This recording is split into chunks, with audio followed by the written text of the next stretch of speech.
আমি সকল প্রবাসীর উদ্দেশ্যে একটা কথা বলি, ভাই কাজ করতে যাচ্ছ প্রবাসে সবাই যাও, যেই যাচ্ছ সাবধানে কাজ করবা, সাবধানে থাকবা। কারণ কি ভাই ও বোনেরা, তোমরা কাজ করলে তোমাদের ফ্যামিলি বেঁচে যাবে, কিন্তু তোমরা যদি হারিয়ে যাও, তুমি যেই মালিকের কাজ করতা ওই মালিক আরেকটা লোক নিয়ে নিবে, কিন্তু তোমাদের অভাব আমাদের জীবনও পূর্ণ হবে না।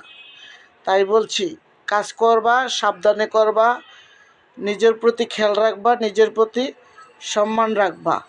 তোমরা বাঁচলে আমরা বাঁচবো, আমরা বাঁচলে দেশ বাঁচবে, দেশ বাঁচলে দেশের রেমিটেন্স যোদ্ধারা দেশে ফিরে আসতে পারবে।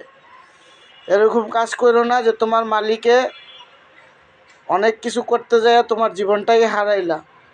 তোমার জীবনটা হারাইলে তোমার মালিকে তোমার মতো লোক আরও টাকাতে কিনে পাবে, কিন্তু তোমরা হারাইলে আমরা পাবো না। আমরা আহাজারি করতে পারবো, কান্নাকাটি করতে থাকবো।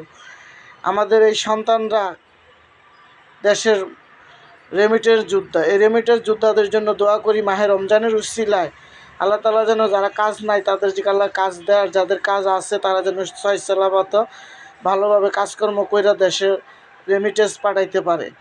তাদের উসিলায় আমাদের এই পরিবারগুলো যেন বাচ্চা খাইয়া যেতে পারে। তাদের সবার জন্য, প্রবাসী ভাই বোনদের জন্য দোয়া করবেন, তারা যেন সুন্দর মতো দিন কাটাইতে পারে, সুন্দর মতো থাকতে পারে। আমাদের রেমিটেন্স যোদ্ধা ভাই ও বোনেরা ও আমার ছেলেরা সবাই যেন ভালো থাকবেন।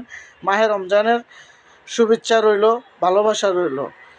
সবাই যে যেখান থেকে আমার ভিডিওটা দেখবেন সবাই নামাজ পড়বেন, সুন্দর জীবন কাটাবেন, টাকা পয়সা কামাবেন, ফ্যামিলিকে দিবেন, নিজে চলবেন, নিজে খাবেন, নিজের প্রতি খেয়াল রাখবেন, নিজে সাবধানে থাকবেন। সাবধানের কোনো মাইন্ড নেই, টাকা 10 টাকা কম কামান সমস্যা নেই।